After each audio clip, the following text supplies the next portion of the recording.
Este episodio de No Salgas de Casa está patrocinado por nuestra cuenta de Patreon. Así es, amigos, nos acabamos de crear una cuenta en Patreon en la que podrán encontrar beneficios exclusivos que pueden obtener donando a partir de la pequeña, mínima, minúscula cantidad de $1. Sus donaciones nos ayudarán a continuar grabando el podcast, ya que la plataforma que utilizamos para poder subirlo a Spotify y iTunes nos pide pagar una suscripción mensual. Y como les hemos comentado antes, no vivimos en la misma ciudad, por lo tanto una de nosotras debe viajar cada 2 semanas para poder grabar nuevos episodios para ustedes. Y aparte, sus donaciones también nos van a servir para mejorar la calidad de nuestro podcast, ya que planeamos invertir en micrófonos profesionales para tener un mejor audio. Así que si tienes por ahí la pequeña, minúscula y chiquitita cantidad de $1, te estaremos eternamente agradecidas si decides apoyarnos en nuestra cuenta de Patreon. Les vamos a dejar el link en la descripción del episodio y también lo van a poder encontrar en nuestra página de Instagram. Y pues sí, gracias. Y ya que estamos por aquí con los anuncios parroquiales, me gustaría mandarle un fuerte saludo a nuestros 2 primeros Patreons, que son Jair Spineda y Cristina Villarreal. En serio, muchas gracias, les estamos eternamente agradecidas por sus donaciones. Y si a ti te gustaría que en el futuro te mandáramos un saludo también, puedes checar nuestra página de Patreon, porque literal, donando solo $1, que son 20 pesitos mexicanos, te podemos mandar un saludito si es que así lo quieres, ¿ok?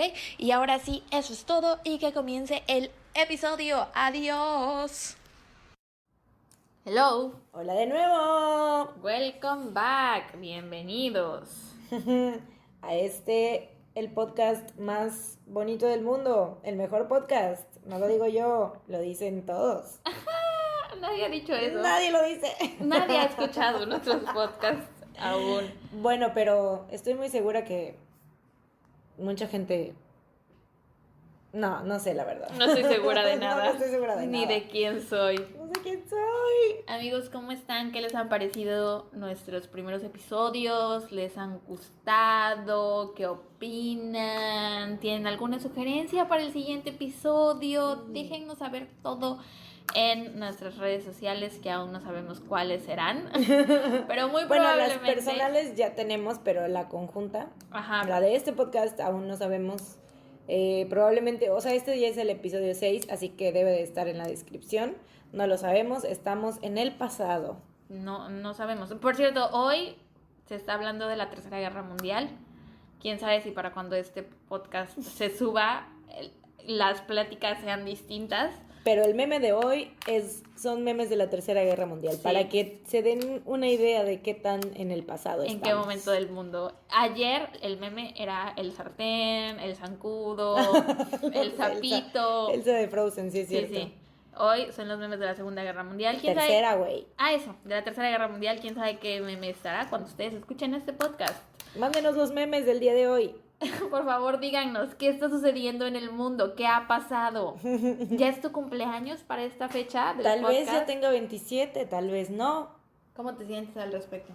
Con 27 años me siento... Wow, no me lo esperaba. Solo me queda un año para morir.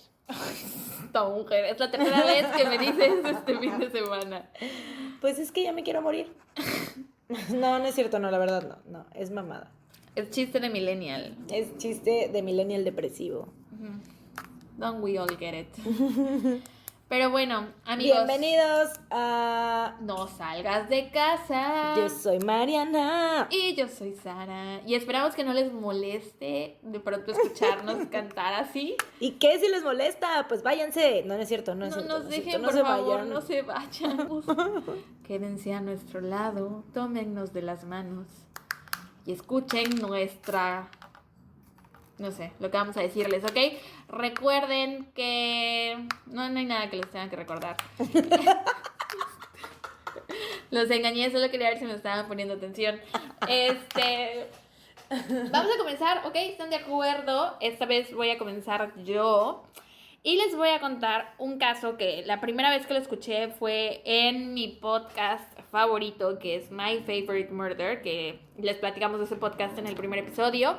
Se los recomiendo mucho. Si es que hablan inglés, les recomiendo muchísimo que vayan a escucharlo porque es muy, muy, muy bueno. Así es. Lalo tiene primos en Sydney, ¿no es así, Lalo? Así es. Pues sí, ahí fue la primera vez donde escuché el caso que estoy a punto de contarles. Me impactó demasiado. De hecho, te recomendé que escucharas ese episodio, creo. No sé si lo escuchaste, no sé si lo vas a recordar mientras te platico. Está muy de impacto. No hay tanta información en internet al respecto. La mayoría, o sea, prácticamente todo lo que les voy a leer lo saqué de una página. Les quiero leer el link porque es un artículo que está bastante bien redactado. La página es es.gizmodo.com y el autor se llama Miguel Jorge. Me suena muy extraño la combinación de los nombres, pero bueno, él fue el que escribió prácticamente todo lo que estoy a punto de leerles. Está muy, muy, muy bien hecho ese artículo, entonces si quieren ir a checarlo, se los recomiendo. Y también saqué un poco de información de un episodio de Vidas Extraordinarias que está en YouTube que hablan de este caso, ¿ok? Ahí les va, preparados, listos, fuera. Te voy a contar sobre el naufragio. Bueno, es que ni siquiera es el naufragio. Son los asesinatos del Bluebell, Terry Joe Duperrault. ¿No te suena? No. Ok, te voy a seguir leyendo. Te voy a empezar a leer y a ver si te va sonando con. A ver. Conforme avanzo, si no te suena, yo creo que te va a gustar este caso. Te va a estar bastante interesante. Ok. Hoy tenemos dos porque el mío también está muy padre, déjame decirte. Pero no creo que tan padre como el mío. Pues ya veremos. Ok. Empezamos. En 1961, el doctor Arthur. Ok. Arthur. En 1961, el doctor Arthur Duperrault, un oftalmólogo de 41 años de Green Bay, Wisconsin, y su esposa Jean habían estado ahorrando dinero para poder llevar a sus 3 hijos de vacaciones. Sus hijos eran Brian, de 14 años, Terry Joe, de 11, y René, de 7 años. El sueño de Arthur era vivir en un bote y poder recorrer el mundo. Terry y su papá eran muy unidos porque ambos disfrutaban las actividades al aire libre. Punto. Arthur... No sé decir Arthur. Creo que tengo un problema de pronunciación, un speech impediment. Oye, Arthur, vamos a decirle Arthur, ¿por qué no? Ahora es Arthur. Le voy a llamar Arturo. Sin ánimos de faltarle al respeto a la familia. A la familia. No sé hablar. De Arthur. Sin ánimos de faltarle al respeto a la familia Duperrault. Okay. Es que está muy complicado. Arthur Duperrault. Yo lo veo complicado. Ok. Arthur Duperrault les había comentado a sus allegados días antes cuál era la idea de la familia. El hombre, un hombre de negocios con éxito, tenía el dinero suficiente para dejarlo todo y vivir un año con el resto de su familia navegando por el mundo, porque su sueño era vivir en un bote, ya te dije, ¿no? Para ello, Arthur pensó que lo mejor era comenzar con un primer viaje de prueba, una semana navegando para catar cómo era la vida en el mar, y si todo salía según lo planeado, podrían prolongar el año sabático. La familia decidió comenzar la aventura en pleno invierno en Wisconsin, de donde eran ellos, y se dirigieron a las Bahamas a bordo de un velero alquilado, el Bluebell. Ok. Los Duperrault contrataron a Julian Harvey para que navegara el bote, porque pues ninguno de ellos sabía hacer eso. Un expiloto de la Fuerza Aérea y un experimentado marinero para capitanear el barco. La esposa de Harvey, Dean, se uniría al grupo más tarde. Con todo listo, la tripulación del Bluebell zarpó en la mañana del 8 de noviembre. El capitán alejó el barco del muelle, navegando por la corriente del Golfo, pasando entre Florida y Bahamas. Durante los siguientes 4 días, Harvey navegó el Bluebell hacia el este en dirección a la pequeña cadena de islas Bimini, para luego acudir a Sandy Point, una pequeña aldea en el extremo suroeste de la isla del Gran Ábaco. En este lugar, el grupo pasó la semana buceando y paseando por las playas, un entorno idílico, hasta que tocó regresar. Antes, Arthur Duperrault estuvo con Roderick Pinder, el hombre de Sandy Point encargado de aprobarles los formularios para salir de las Bahamas y regresar a los Estados Unidos. Arthur le llegó a comentar que volverían antes de Navidad. Esa noche, todos cenaron en el Bluebell. Sería la última comida para casi todos ellos. La anfitriona fue Dean, la mujer de Harvey, que se había unido al grupo en el Sandy Point. Ahí viene lo bueno. Poco antes de la medianoche, Terry Joe se dirigió debajo de la cubierta a su dormitorio. La niña tenía una especie de pequeña cabaña en la parte trasera del bote. Por lo general, Renee, su hermana pequeña, dormía allí también, pero esa noche seguía con sus padres y su hermano en la cubierta de la cabina. Cuando llegó la medianoche, Terry Joe se despertó con los gritos de su hermano que gritaba: ¡Ayuda, papá! ¡Ayuda! La niña también escuchó unos ruidos de pasos muy rápidos, como si alguien estuviera corriendo. Después, silencio absoluto. La pequeña se había quedado inmóvil en su cama, temblando, desorientada y aterrorizada. No sabía qué debía hacer. Tras 5 minutos, quizás más, Terry Joe salió sigilosamente de su cuarto y pudo ver a su madre y a su hermano tirados en un charco de sangre en la zona principal del camarote. Un área que funcionaba como cocina y comedor durante el día y se convertía en dormitorio por la noche. La niña supo al instante que ambos estaban muertos. No. Lentamente subió las escaleras y asomó la cabeza por la escotilla. Allí vio más sangre acumulada en el costado de estribor de la cabina y un arma punzante, probablemente un cuchillo. Terry Joe subió a la cubierta y se volvió hacia la parte delantera del bote. De repente, el capitán Harvey se abalanzó sobre ella y la empujó escaleras abajo. Con el corazón latiéndole a 1000 por hora, Terry Joe desvió la mirada de los cuerpos de su madre y su hermano y regresó corriendo a su dormitorio para esconderse en la litera. Desde allí, temblando de miedo, comenzó a escuchar un chapoteo extraño. En poco tiempo, el agua comenzó a filtrarse en su cabina y cubrió el piso. Terry Joe se dio cuenta de que el barco se estaba llenando de agua, pero tenía miedo de moverse. En ese momento, la pequeña escuchó un ruido. Güey, aparte, ¿a dónde vas? O sea, estás en un barco en el mar. Y eres una niña de... Güey, qué puto miedo. O sea, la peor pesadilla. Ya sé. Está muy fuerte. Ok, me perdí. Perdóname. No te preocupes. Ok, ya. Se dio cuenta que el barco se estaba llenando de agua, pero tenía miedo de moverse. En ese momento la pequeña escuchó un ruido, giró la cabeza y vio la sombra del capitán Harvey en la puerta. El hombre la miraba fijamente y tenía algo entre las manos, parecía un rifle. Unos minutos más tarde, el capitán dio media vuelta y subió a la cubierta. No le hizo nada a la niña. Con el agua llegando a la parte superior de su colchón, la niña sabía que debía salir de allí o moriría. Caminando a través del agua hasta la cintura, subió a la cubierta de nuevo. No vio al capitán, pero desde la luz de una bombilla sobre el mástil principal de la embarcación, observó la balsa salvavidas de goma flotando. Harvey saltó al mar y alcanzó la balsa y dejó a Terry sola en el Bluebell, que se estaba hundiendo. Pero ella recordó que había visto un pequeño salvavidas de 0.6 por 1.5 metros en la cubierta del bote, o sea, una chingaderita de nada, o sea, como de este vuelo. Sabía que tenía que llegar a ese salvavidas, de lo contrario moriría ahogada en el Bluebell. Así comenzó una odisea de 4 días donde la pequeña Terry Joe, sin saber muy bien qué clase de horror le había llevado. ¿Cuántos años tenía? 11. No mames. ¿Qué clase de horror le había llevado hasta esa situación? Se mantuvo aferrada a un flotador sin quitar la mirada del horizonte. Este fue el primer momento de la noche en que ella se sintió realmente aterrada. Temía que Harvey regresara a matarla a ella también.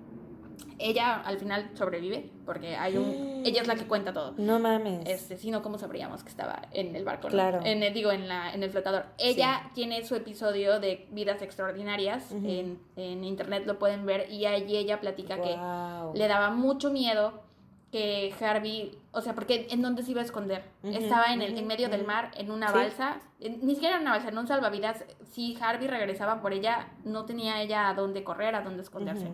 Claro. No tenía agua ni comida y la ropa que llevaba no la iba a proteger del frío de la noche. A la mañana siguiente, un lunes, la pequeña contó que el sol hizo su aparición sacando su cuerpo. Sin embargo, pronto se dio cuenta de que supondría un peligro mayor. Ella estaba feliz de que había salido el sol porque en la noche se estaba muriendo de frío, pero a medida que avanzaba el sol, la temperatura subió rápidamente y el sol comenzó a quemarla. La madre. No solo eso, el flotador también empezó a desintegrarse. No, ¡oy, güey! Se fue la luz. La puta madre. Güey, no puedo seguir, me da miedo. Voy a prender una de las velas. Ay, no puedo con esto. El espíritu de Harvey. Amigos, regresó la luz. Continuemos. No solo eso, el flotador también empezó a desintegrarse, exponiendo sus piernas y pies a lo que fuera que pudiera haber bajo el mar. O sea, estaban en mar abierto. Sí, güey, tiburones. O sea, yo me vuelvo loca ahí, güey. Cada hora... ¿Qué? Cualquiera. Ah, sí, claro. Cada hora que pasaba, su lengua se volvió aún más seca. De todos modos, ella recordaba no tener ni apetito ni sed. O sea, ella sintió que nunca le dio hambre y nunca tuvo sed. No mames. Al segundo día, un pequeño avión rojo sobrevoló en círculos. La joven lo miró y lo saludó. El avión pasó directamente sobre ella, pero en un ángulo que hacía imposible que los pilotos la vieran. Lo cierto es que las posibilidades de que alguien en un barco o avión que pasara descubriera a Terry eran cada vez más escasas. Lo que vi en el video que te digo de Vidas Extraordinarias, porque sale ella hablando y salen otras personas hablando del caso, y resulta que la balsa en la que, bueno, el salvavidas en el que ella estaba era color blanco. Entonces las olas, cuando chocan, la espuma es blanca. Y ven una mancha blanca en el mar, nunca se distingue. Quien sea que vuele por ahí piensa que es que son olas. Por eso luego las salvavidas son naranjas, amarillos, etc. Claro. Porque eso se distingue en el mar, pero una balsita blanca prácticamente era imposible que la vieran. El tercer día amaneció brillante y claro. Tercer día. Volvía a hacer mucho calor. Todos sus músculos le dolían. La piel estaba completamente quemada, sus labios estaban hinchados y su cuerpo apenas lo sentía. Las pocas fuerzas que le quedaban las utilizaba para mantener el equilibrio en los bordes del flotador inestable. Porque haz de cuenta que era de esos flotadores como rectangulares que en medio tienen la malla. Y la malla fue la que se desintegró desde el primer día. Entonces ella tenía que estar sentadita en la orilla. Ah, la madre. Para mantener el equilibrio, ya que estaba gran parte de él estaba destruido. Terry comenzó a alucinar, imaginando una pequeña isla desierta con una única palmera solitaria. De hecho, creyó verla de frente y trató de remar hacia ella. Unos minutos después, Terry cayó inconsciente. El cuarto día, la niña no sentía los rayos del sol. Con muy pocas esperanzas de vivir... ¿Seguía inconsciente o regresó? No, ella despertó. Okay. El cuarto día, la niña no sentía los rayos del sol. Con muy pocas esperanzas de vivir, a media mañana levantó los ojos y divisó una gran sombra junto a un rugido. Cuando levantó la vista, vio cabezas y gente agitando los brazos. Podía oír voces que gritaban. Finalmente, varios brazos la levantaron lentamente mientras volvía a caer inconsciente. Terry fue rescatada por el capitán Theo. Ahora... ¿En dónde? Era en algo como de Pasadena, algo así. ¿Pero era como una playa ya? No, estaban en medio del mar. Ellos estaban en una embarcación y se toparon con... O sea, ¿estaban en un barco? Sí. Ah. Estaban en el mar todavía. No mames. Ahora, hablemos del capitán Harvey. Porque él se fue en el bote salvavidas. O sea, él se fue en el bote chido y dejó a la niña a que se muriera solita en el barco. Sí. ¿Y por qué no la mató si ya había matado a toda su familia? Ella más adelante dijo que creyó que no la había matado porque pensó que se iba a ahogar ahí. O sea, ¿cuáles son las probabilidades de que sobreviviera? Claro. Ahora, hablando del capitán Harvey. Cuando lo contrataron como capitán del Bluebell, la familia no sabía mucho sobre su vida anterior.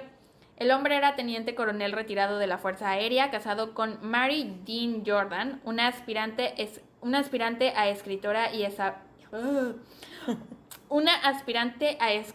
y ex auxiliar de vuelo de 34 años. Ella era su sexta esposa. ¡A la madre! Sexta esposa. El día después de que se hundiera el Bluebell, un petrolero con destino a Puerto Rico vio un pequeño bote salvavidas flotando en el medio del canal de Providence. No era ¿qué te dije? Pasadena. Era Providence. Okay. Cuando el capitán se acercó, observó a un hombre en el bote que gritaba. Se identificó como Julian Harvey, capitán del Bluebell. En los días que siguieron, Harvey explicó que él fue el único superviviente de un gran y terrible accidente. Contó que en mitad de la noche una tormenta repentina dañó el velero. Según él, su esposa y los Duperrault fueron golpeados por los mástiles. El gas en la sala de máquinas se rompió y el barco se incendió mientras se hundía lentamente. Harvey dijo que él había alcanzado a lanzar el bote y que por eso él había sobrevivido, que todos los demás habían muerto en el barco. Mientras tanto, Terry estaba en el hospital. El capitán... no es cierto. Es que a Harvey lo encontraron mucho antes que cuando encontraron a Terry. La morrita. Ajá, okay. Él pasó el mismo día, creo que el día siguiente, creo que te dije. Sí, güey, pinche barco, o sea, me imagino que era de esos que tenían motorcito, ¿no? O sea, en chinga llegó, y aparte pues es capitán, en chinga llegó a... Y su balsa era mucho más grande, más fácil de que alguien la viera. Sí. Mientras Terry, ya una vez que la habían rescatado, estaba en el hospital, el capitán Harvey estaba siendo interrogado por la guardia costera. Y por el radio, ves que siempre todos los guardias, policías, lo que sea, traen un radio y por ahí se comunican. Por ahí se escuchó que habían encontrado a un sobreviviente del Bluebell. En ese momento Harvey escuchó eso, se retiró de la habitación pidiendo que lo disculparan. Y a la mañana siguiente, la mucama de un motel en Miami entró a uno de los cuartos y encontró a Harvey en un sarco de en un sarco de sangre. Ok, lo que quise decir fue encontró a Harvey en un charco de sangre. Se había suicidado. ¡Hijo de puta! La guardia costera llegó a la conclusión de que Harvey había matado a todos basándose en el testimonio de Terry, las incoherencias del testimonio de Harvey, que además de imposibles, Harvey aparte tenía un antecedente de fraude, que ahorita te voy a contar. Se cree que Harvey hizo todo esto porque quería matar a su esposa, su sexta esposa. Resulta que antes de que se fueran al Bluebell, le había contratado un seguro de vida por $20,000. Creen que Harvey quiso matar a su esposa o estaba matando a su esposa y la familia Duperrault, el papá o la mamá lo vieron y por eso dijo, pues no me queda más, los voy a matar a todos. Es lo más lógico. Súper lógico. Y después, más tarde descubrieron que en 1949, o sea, años antes de lo que pasó con el Bluebell, su segunda esposa y su suegra murieron en un accidente de auto mientras Harvey manejaba. Iban por un puente y el coche se le patinó y cayó al río, pero milagrosamente Harvey logró salir del coche justo antes de que eso pasara y salió ileso, no tenía ni una herida. Casual. Y aparte, dos de sus botes, bueno, tenía un yate y un bote, uno se llamaba Torbatros y el otro se llamaba Valiant. Los dos se hundieron por circunstancias extrañas y entonces Harvey pudo cobrar el seguro de ambos. Terry creció con sus tíos y abuelos y 50 años después de lo sucedido escribió un libro en el que relataba lo que había pasado esa noche. El libro se llama Alone, Orphaned on the Ocean. Han pasado 57 años desde entonces y la mujer todavía se pregunta cada día por qué Harvey no acabó con su vida. Y esa es la historia de Terry Jo Duperrault, la niña de 11 años que sobrevivió sola en el mar. Te voy a enseñar una foto porque está, te lo juro, impactante. Les vamos a poner la foto en nuestro Instagram. La foto de cuando la encontraron. O sea, es que hasta... déjame ver. Ese era el barco. Bueno, ese era el salvavidas. Esa era así ella. Estaba, no manches, o sea, y sí, con razón no se veía, no, sí, era como muy similar al lo que color dices, de las olas. De las olas. Y aparte, pues era una cosita de nada, una niñita de 11 años flaquita. Y el bote, digo, y el bote, salvavidas. Sí, es que ni siquiera salvavidas, o sea, era más chico que la puerta de donde se acostó Rose cuando se murió Jack en el Titanic. O sea, era como la cuarta parte de eso. La cuarta parte de eso, wow. Es impresionante, ¿verdad? Porque aparte ni siquiera se ve, o sea, yo cuando me estabas contando que estaba, o sea, que tenía los labios hinchados y tal, y quemada y así, aquí se ve, o sea, es como si estuviera durmiendo, se ve fantástica. Sí. Bueno, a lo mejor esto ya fue días después de que estuvo en el hospital, ¿no? Pues tal vez, porque sí se ve fantástica, se ve muy bien, se ve muy bien como para Como para haber naufragado como 4 para días. haber naufragado 4 días. Tenía muy buena genética, tal vez. Yo creo que sí, porque creo que no cualquiera sobrevive algo así, güey.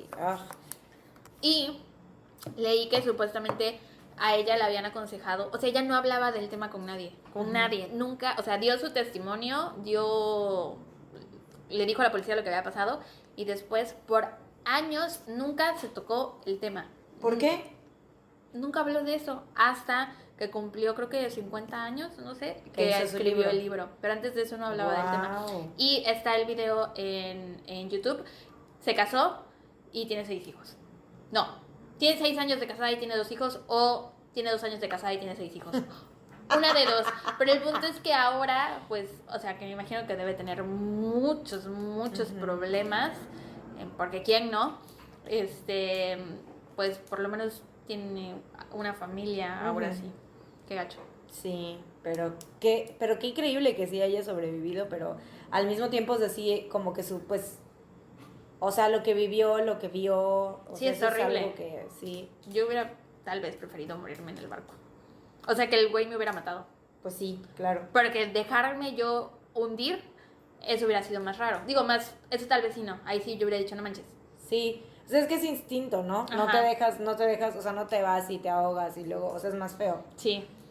Y el güey que se fue y la dejó viva creyendo que pues se iba a morir. O sea, ¿cómo dejas? Pues es que es obvio, ya dices, ay, pues ya los maté a todos, ya para qué, o sea, ya se está hundiendo el barco. Sí, si no pues, me voy a hundir yo también. Me voy a hundir, o sea, mejor me voy rápido, esta morra obviamente se va a morir, o sea, ya se está hundiendo el barco, se va a hundir con el barco. Ay, espérate, se me olvidó decirte 2 cosas. Él se llevó bueno, no sé si se la llevó consigo en la balsa, pero cuando lo rescataron, tenía... El arma. No, tenía el cuerpo de la mamá de Terry. ¿Qué? Tenía el cuerpo de la mamá de Terry y dijo que se la había encontrado. O sea que mientras él naufragaba en la balsa, vio el cuerpo de la mamá, lo sacó del mar y había intentado revivirla, pero que no había podido. Y otra cosa es que Terry nunca vio el cuerpo de su papá, nunca lo vio muerto, nunca lo vio en el mar, nunca vio nada. Entonces por muchos años ella se negó a pensar que su papá estaba muerto. Y de pronto se salía de su casa a buscarlo. O sea, agarraba el coche y se iba a manejar. Ya se está súper triste. Y se iba a manejar así por horas intentando ver si algún día se encontraba con su papá porque nunca lo vio.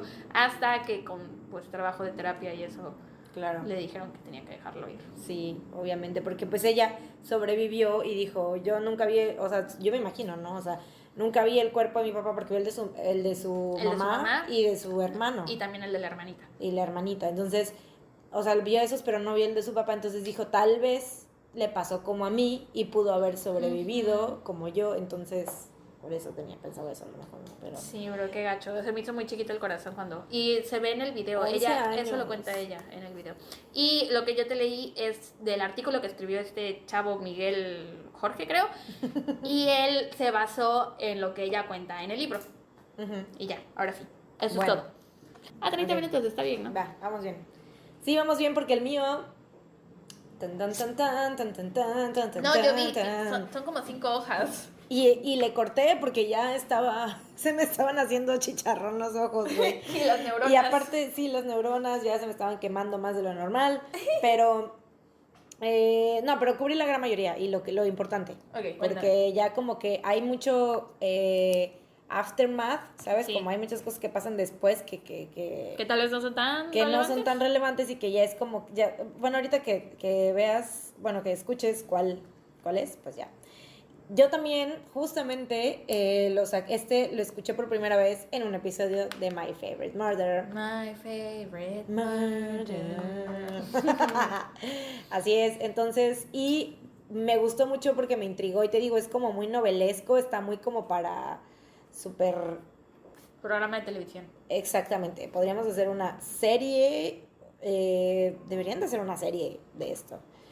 Te voy a contar sobre la muerte de John Robinson Hill. No sé si la hayas escuchado. Tal vez mientras te la cuente, tal vez la reconozcas porque pues es un episodio de My Favorite Murder. Sí, pero ahorita de momento el nombre no me suena. Bueno.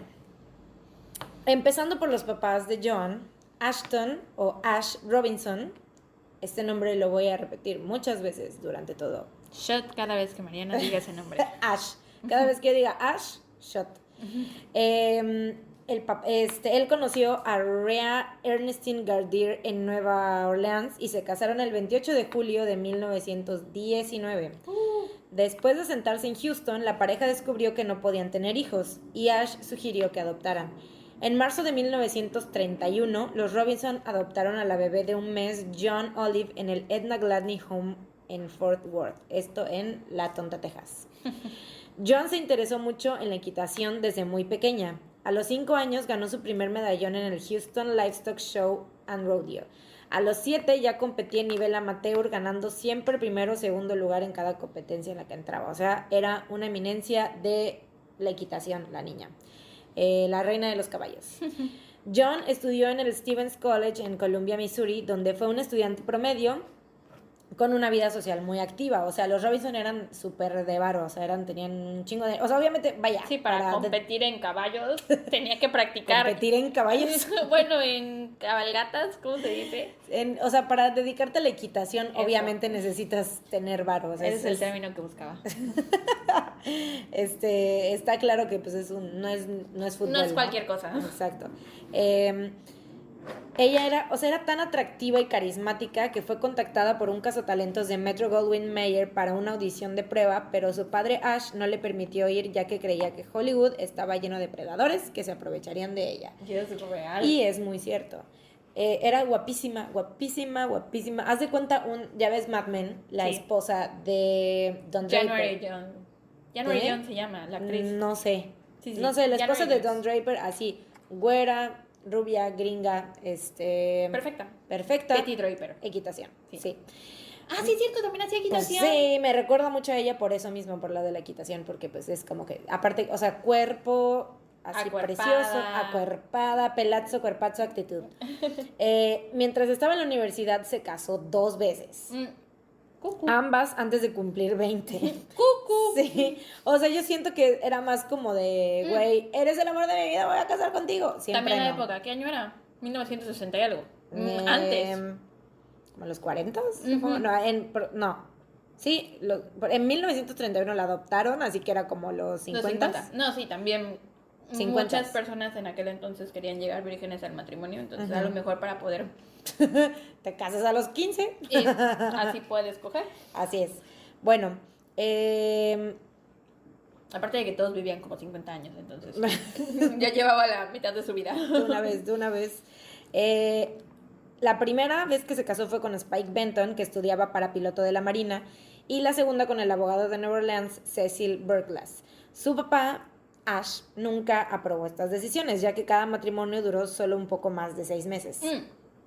O sea, era como noviazgos, pero se casaba con ellos. Como Kim, cuando se casó con...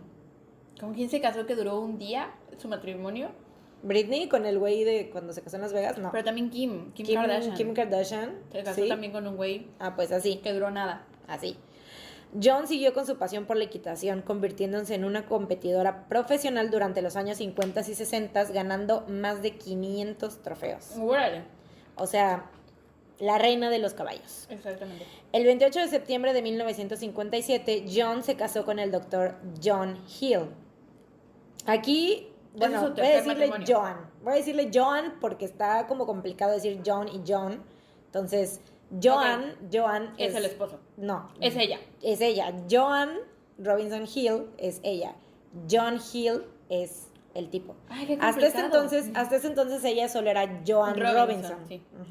Y acá John Hill es el esposo. Entonces, bueno, él era uno de los mejores cirujanos plásticos de la ciudad. Fue su tercer esposo.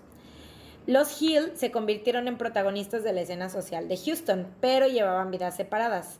En sus primeros 6 años de matrimonio vivieron en la propiedad de Ash Robinson, el papá. Joan siguió enfocada en su carrera ecuestre y John dedicaba su tiempo libre a tocar y escuchar música. Oye, espera, el paréntesis. De hecho, uno de los personajes de Mad Men se llama Joan. Ajá. ¿La pelirroja? Joan, sí, la pelirroja. Sí. Bueno, al parecer un nombre muy común en los años 50. Bueno, el 14 de junio de 1960, los Hill tuvieron un hijo al que llamaron Robert Ashton Hill, o sea, Ash Jr.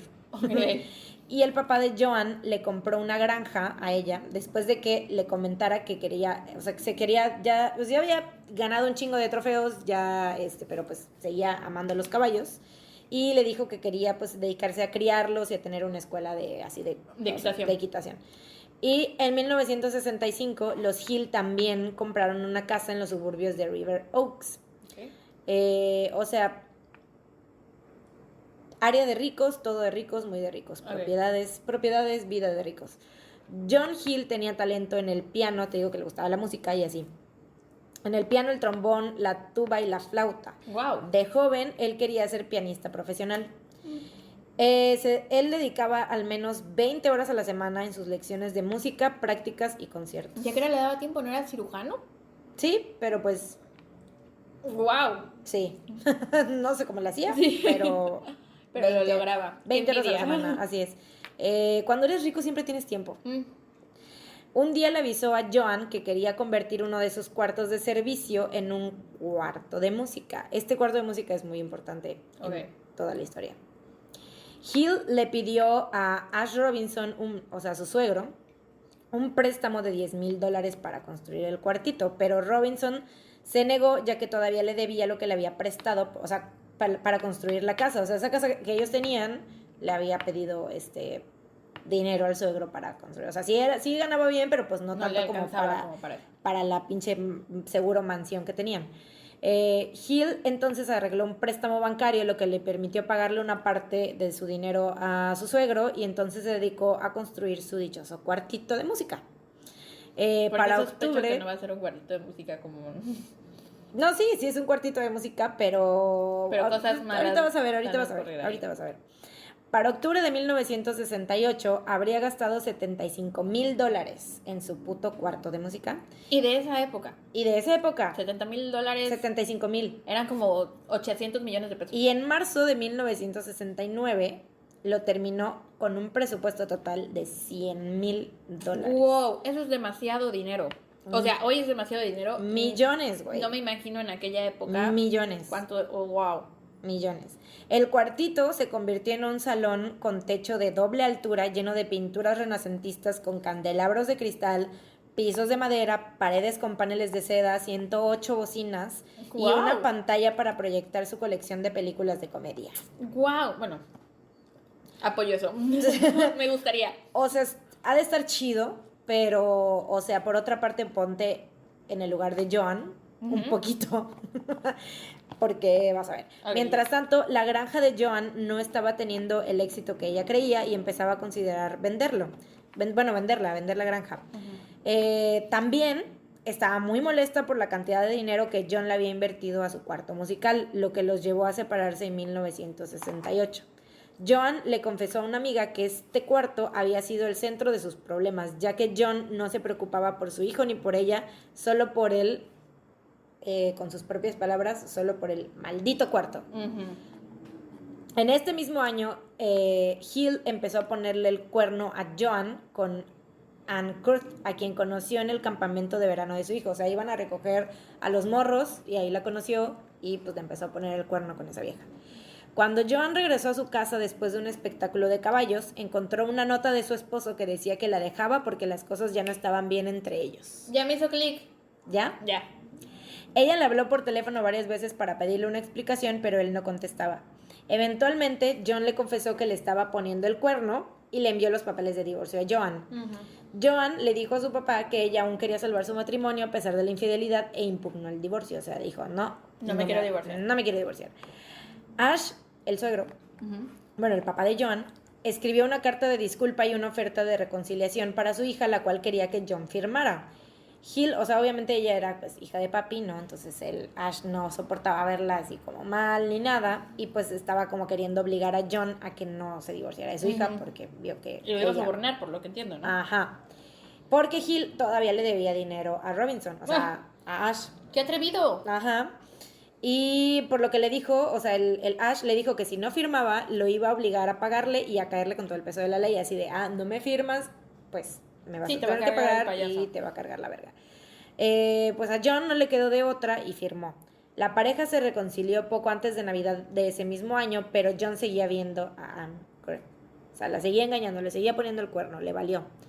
El 14 de marzo, los Hill tuvieron una discusión debido al comportamiento de John, que a veces no llegaba a su casa después de sus conciertos, o sea, porque él se iba, como si era un músico, o sea, era cirujano, pero pues lo de su música también sí se lo tomaba muy en serio. Uh-huh. Entonces, pues sí tenía como su bandita y así de que iban a conciertos, y como era de los finos de la High Slice, pues sí tenían buenos conciertillos, ¿no? Uh-huh. O sea, de que, no sé, en eventos, yo me imagino que así como... Ricos. Exactamente.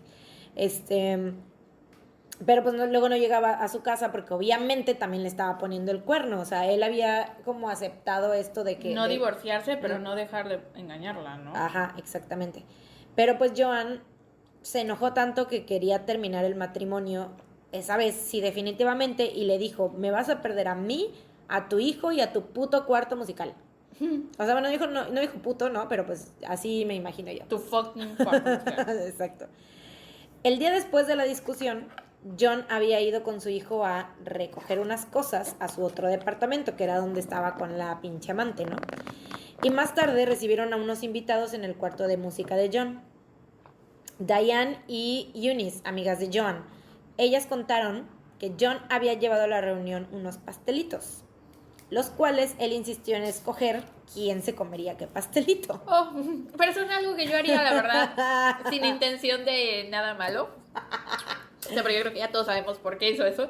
Pero creo que a veces sí es así como de, ay, no, tú cómete ¿no? Bueno, yo lo haría. Y si alguien me hiciera pues, eso, no sospecharía. Muerta quedas. Porque sí, o sea, yo me lo imagino como de... a ver, tú te vas a comer el de queso, tú te vas a comer el de este, tú te vas a comer... Pues es no me veces, digas qué pastelito comerme. Pues es que a veces conoces bien el gusto de tus amigos y dices, yo sé que a ti te va a gustar este. Pues sí, él estaba muy insistente, así como de, no, tú cómete este, tú cómete este, tú cómete este, ¿no? Quien sea, comas el que sea, pero Joan, tú cómete. Exactamente. Bueno, el día de la reunión, John escuchaba música en un lado del cuarto, de su pinche cuartito ese, mientras que Joan y sus amigas jugaban cartas del otro lado. Joan empezó a quejarse de su esposo y a decir que estaba pensando en contratar a un abogado. O sea, con sus amigas, ¿no? Así como de que este hijo de su puta madre ya estoy harta, ¿no? Y el esposo ahí al otro lado del cuarto. Pero bueno, tenía muchas bocinas, no creo que la escuchara. Y aparte de pinche cuartote, seguro, o sea, era más un salón que un cuartito, o sea, obviamente... Y me imagino que la casa era muy grande como para escuchar. Exacto. Pero bueno, después de esta tensa reunión, Hill puso música romántica y le pidió a su esposa que bailara con él. Después de esto se fueron a dormir y al día siguiente Joan le dijo a sus amigas que John le había dicho cosas que jamás le había dicho en todo el tiempo en el que habían estado casados y que después de esto ella creía que todo iba a estar bien. Sus amigas, así es. Inocente. Sus amigas también recuerdan que Joan les comentó que John le dio una pastilla en la noche que la había dejado pues noqueada, o sea que se había dormido, ¿no? Bueno, eso sí, never in the life. Quien sea que te dé una pastilla, nunca. Siempre averigua qué pues güey, era su esposo. Nel. Bueno. Ni las de mi mamá me tomo. Pues uno no sabe, güey, uno no sabe. Es verdad. ¿Qué tal que es un paracetamol envenenado con cianuro? ¿Con cianuro? Pasó el resto del día en cama después de haber vomitado su desayuno. Después de ir a verla varias veces, John le dijo a las amigas de Joan que iría por medicamentos para ella. O sea, las amigas seguían en la casa. Sí, porque pijamada, pero... sí, porque eran como que creo que sus amigas eran de fuera, entonces estaban ahí como invitados, entonces ahí. Y obviamente, o sea, seguro eran un pinche, te digo que era como seguro una mansión, tenían los 1000 cuartos. No como aquí que anoche te tuve que hospedar en el sillón de mi sala. No, sí, así. No. Si fuéramos, John y Joan, tendríamos muchos hubiera dormido en un cuarto con jacuzzi, yo creo. Hill les dijo a las amigas de Joan que iba a ir por medicamentos para ella porque pues había vomitado el desayuno y como que se sentía un poco mal y así. Pero regresó, o sea, solo le compró un jugo de naranja, se lo llevó y se fue a visitar a un amigo. A un amigo, ahí guiño, la dejó. Guiño. Sí. Fue a visitar a... Obviamente al amante, todos lo sabemos. Pero bueno, Joan siguió enferma y vomitando todo el día. El 17 de marzo sus amigas fueron a despedirse de Joan, quien les dijo que se sentía deshidratada y que necesitaba agua, pero que pues iba a estar bien. John le dijo a la sirvienta Effie Green que la señora Hill estaba enferma y que no debía de ir a molestarla por ningún motivo. El 18 de marzo, al día siguiente, Effie, la sirvienta, fue a ver a John después de que John se fue. Qué bonito nombre, Effie. Effie, como la de Skins. Uh-huh. Effie encontró a John usando un camisón sucio y cuando la quiso cambiar por uno limpio se dio cuenta que estaba llena de popó. Oh. Le habían puesto 2 toallas abajo de ella, o sea, obviamente John, quien más pues era el único que la había visto, le había puesto como 2 toallas abajo de ella porque tenía un buen de diarrea y al parecer esa diarrea tenía como que sangre. Entonces nada más le puso 2 toallas ahí abajo como para que no hiciera tanto desmadre. La sirvienta, Dios la bendiga, hizo su mejor esfuerzo por llevar a John al baño y limpiarla. Mientras lo hacía, notó que su cara se tornaba azul, la cara de John. O sea, estaba poniendo muy pálida, muy mal, ¿no? Entonces, pues se apuró y le habló a su esposo, al esposo de... No, al esposo suyo... De la sirvienta. Suyo de ella. El esposo de Effie. Su esposo suyo de ella. Le llamó al esposo. Effie le llamó a su esposo. Effie le llamó a su esposo porque también, ese güey también trabajaba para la familia. O sea, era como también trabajador. No especifican como que qué hacía, pero yo supongo que pues era jardinero. También... Ajá, algo así. Entonces, para que contactara a los papás de John. Pero no contestaron, entonces le dejaron un mensaje a John Hill. Nadie supo lo grave que estaba John hasta ese día, cuando su mamá entró a verla a su cuarto. La encontró cubierta en su vómito, pipí y popó. O sea, todo lo nasty posible, así todo llena de... O sea, como si... Vaya... Sí, nadie le estaba cuidando. El vato sabía lo que ella tenía, la veía y no le estaba cuidando. Lo que te iba a preguntar es... Pasó mucho tiempo de que sus amigas la vieron, porque sus amigas entraron a verla, ¿no? Sus amigas entraron a verla al día siguiente. O sea, fue como que apenas estaba empezando, o sea, y aparte ella misma no se sentía tan mal, o sea, estaba como que, ay, tengo náuseas, tengo vómito, pero todavía no estaba cubierta en su propia popó. ¿Y pasó cuánto tiempo? A lo mejor 3 días, ¿no dice? 2, 3 días. Pues es que, a ver, espérame, fue el 14, no, fueron 4 días. 4 días. 4 días en las ya hasta el cuarto día. Nadie porque entrar el a verla. 14 fue cuando fue la reunión, el 15 fue cuando amaneció vomitando y todo eso, y fue cuando la fueron a ver sus amigas, creo que el 17. No, mentira, el 17 de marzo. El 17 de marzo sus amigas se despidieron. Y de ahí pasaron muchos días en que nadie entraba a verla. Un día nada más. Un día. El 18, porque el 18 de marzo, que fue cuando las amigas, yo supongo que tal vez el John, a lo mejor sí le estaba cuidando cuando sus amigas estaban ahí. Y a lo mejor también le puso algo en el jugo. ¿Quién sabe? Y el 18, que fue cuando la sirvienta la vio que John había salido, fue cuando ya la sirvienta fue que vio como que la gravedad del asunto y fue que le marcó a los papás y que le dejó un mensaje de John y así. Qué feo. Bueno, así es. ¿Y el hijo no figura en ninguna parte? No, el hijo pues no, quién sabe dónde andaba. Entonces, nadie supo lo grave que estaba hasta ese día que te digo que la sirvienta ya la había visto y la contactó a sus papás y todo eso. Y su mamá entró a verla a su cuarto y la encontró cubierta en su vómito, pipí y popó, y a John Hill al pie de la cama. John insistió en llevarla al hospital en vez de pedir una ambulancia. El hospital a donde la llevó no fue uno de los hospitales centrales de Houston, sino un hospital en los suburbios, o sea, como las afueritas, el cual estaba a 45 minutos de la casa de los Hill. Hijo de la verga. El hospital no tenía sala de emergencias ni unidad de cuidados intestinos, ni unidad de cuidados intensivos. O sea, la llevó a una clínica. Ajá, básicamente. Una enfermera la llevó en silla de ruedas a un cuarto privado. Mientras iban camino al hospital, Joan le dijo a su mamá que se estaba quedando ciega. Y cuando llegó al hospital que pues, donde la llevó el pinche John, determinaron que estaba en shock. Y cuando John describió sus síntomas, solo dijo que tenía vómito, náusea y diarrea. Los doctores pensaron que tenía influenza, pero después de examinarla determinaron que era posible que se tratara de una infección alimentaria. Los doctores ordenaron análisis de sangre, los cuales tomarían 72 horas en procesar. Joan había estado internada por 6 horas cuando sus riñones empezaron a fallar. A las 8 p.m. su situación fue catalogada como grave. Como en el hospital no había máquina de diálisis, o sea, no había nada. Sí, era una pinche clínica culera. Nada había, o sea, era la Cruz Roja. No, en la Cruz Roja sí hay. ¿Sí hay? Sí, ahí también hay cuidados intensivos. ¿Ah, sí? Ah, bueno, sí, porque sí es como de emergencia más, llegan ¿no? muchos de emergencia. Bueno. Yo me imagino que era una clínica chiquita. Es que la mayoría de los hospitales de aquí Doctor Simi. Entonces... Ándale, la llevó con el doctor Simi. La llevó con el doctor Simi. Los doctores querían transferirla a otro hospital que tuviera esta máquina de diálisis para sus riñones, pero el doctor principal, el que le estaba atendiendo, el doctor, determinó que estaba demasiado enferma para ser trasladada. La única opción era hacerle una diálisis peritoneal, pero se necesitaba el consentimiento de su esposo, John. Y no lo dio. Así que le llamaron a las 9:15 de la noche. O sea, él no estaba, no se quedó ahí. No.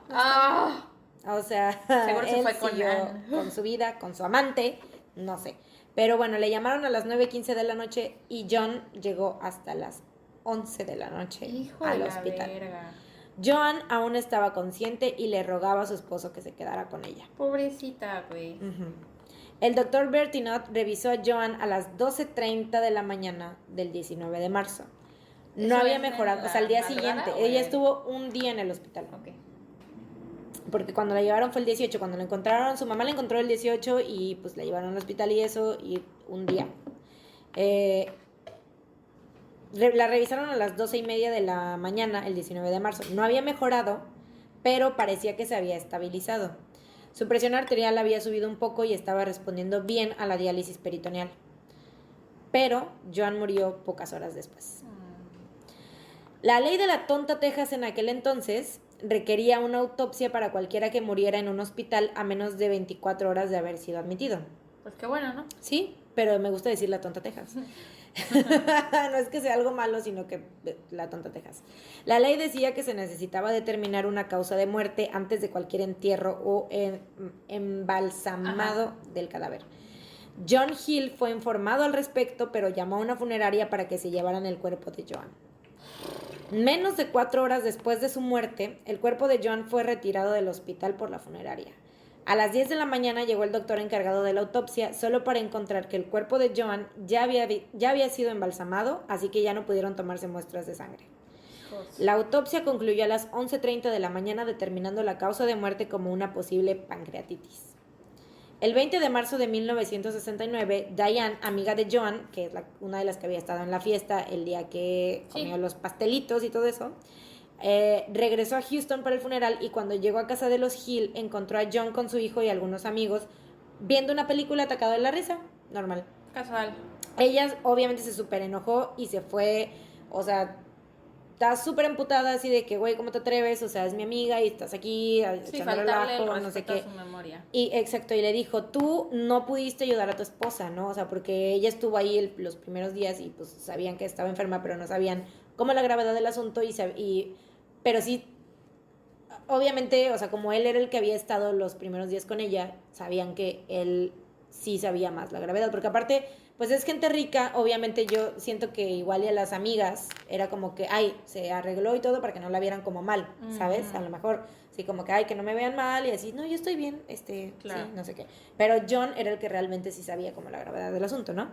Bueno, obviamente se enojó, te digo, le reclamó a John que no había podido ayudar a su esposa y él le contestó que era Joan la que no quería que la llevara al hospital.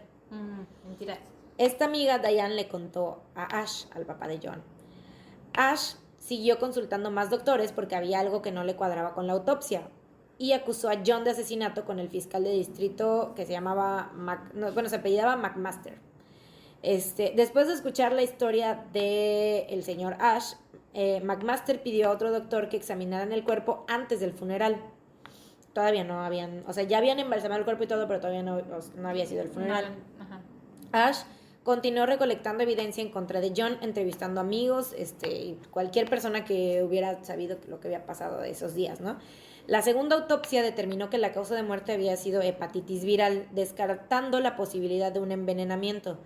Pero Ash se negó a creer que no había crimen y contrató a supuestamente el mejor patólogo de Estados Unidos, el Dr. Halpern, quien accedió a revisar el cuerpo de Joan 5 meses después de su muerte. O sea, todo ese tiempo la sacaron ya, exhumaron su cuerpo. Exactamente. Todo ese tiempo el señor Ash pues estuvo así como haciendo, o sea, es pues señor rico y estuvo haciendo, te digo, tanto entrevistando a las personas que habían, o sea, como que viendo qué podía hacer para inculpar, porque él sabía que John había sido el responsable, ¿no? Sí, lo presentía, que había sido el responsable de su hija, la muerte de su hija. Pero qué fuerte, o sea, imagínate 5 meses así y debía haber gente que lo tachara de loco, así de... Obviamente. Deja ir a tu hija, se murió por causas naturales.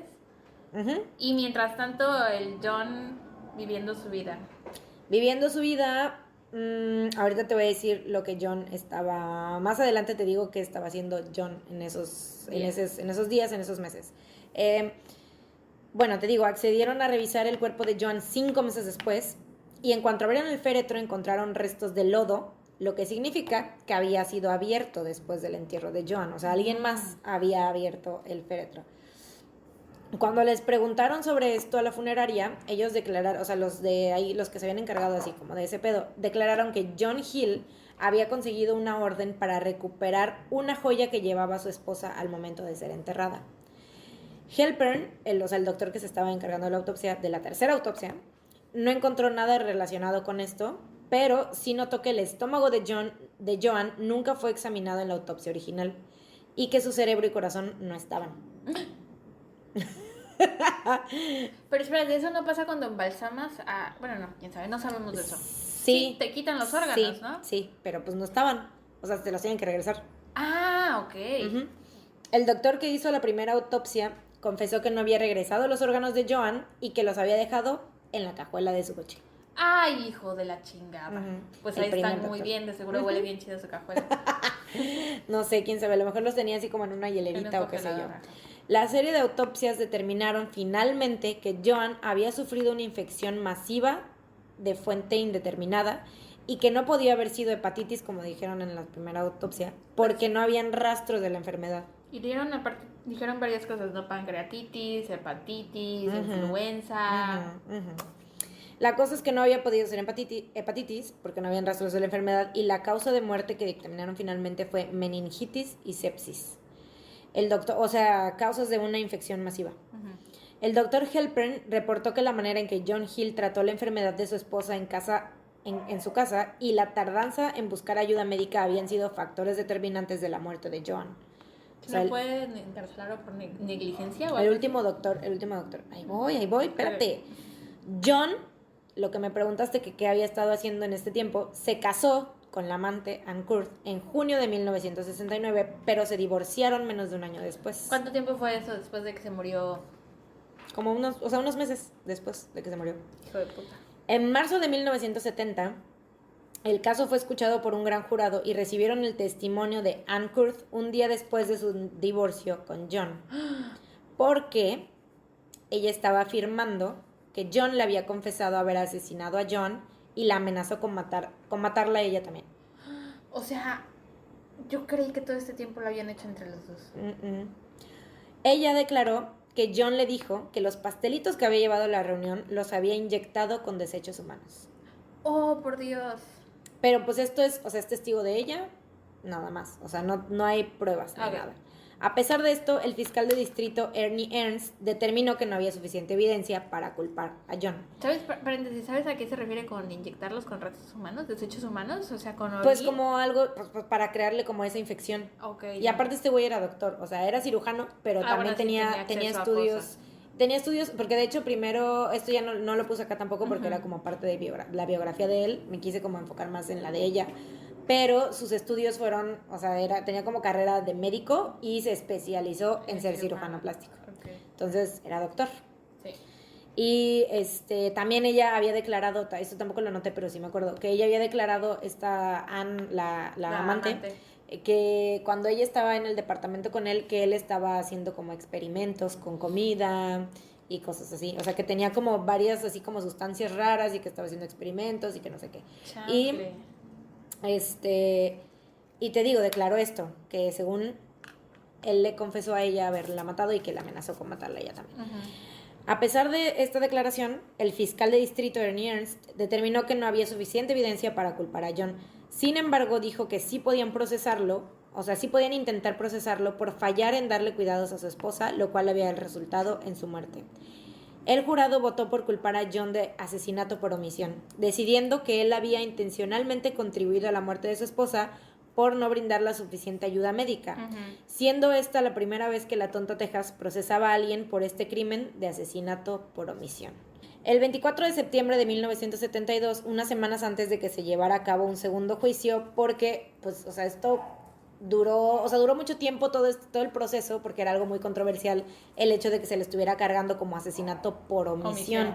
Porque, o sea, todos los detalles y todo esto era como que ok, sí, se tardó en llevarlo al hospital, pero pues puede que no haya sido intencional. O sea, ¿cómo se va a saber que fue intencional o no? Etcétera, ¿no? O sea, para nosotros es muy obvio. Porque sabemos la verdad. Porque sabemos que John fue culpable. O sea, todo apunta, ¿no? Pero pues obviamente en este tipo de cosas tienen que ser como más objetivos y así, ¿no? Entonces, pues estaba tardando mucho y el 24 de septiembre de 1972, John Hill fue asesinado por un enmascarado durante un robo a su mansión. ¡Wow! Después de que él y su tercera esposa regresaran de una conferencia médica en Las Vegas. O sea, nunca fue a la cárcel. Por eso, nunca. No. O sea, estaba en juicio, estaba esperando juicio, pero estaba en la comodidad de su hogar, seguía con su vida, ya se había casado por tercera vez, él andaba en su pedo, pero sí estaba como siguiendo o sea, sí se presentaba a sus juicios y todo eso y así. Güey, qué pedo. Y sí agarraron al enmascarado y todo. Y eso es lo que te digo que es el aftermath, o sea, lo de después. Sí. Que hay muchísima más. O sea, es que hay muchísima información de este caso. Sí hay muchísima información porque pues era una familia como adinerada y sí había como mucha información sobre ellos de por sí. Entonces, y pues fue algo como muy cubierto por los medios y todo. Entonces, pues, sí. Entonces, sí agarraron al hombre, al enmascarado, y dijo que obviamente pues fue contratado o sea, vaya. Nunca se dice quién lo contrató. Pero creemos que fue el papá de la novia. Obviamente fue Ash. Ash quiso vengar a su hija y yo creo, ¿no? Yo también lo creo.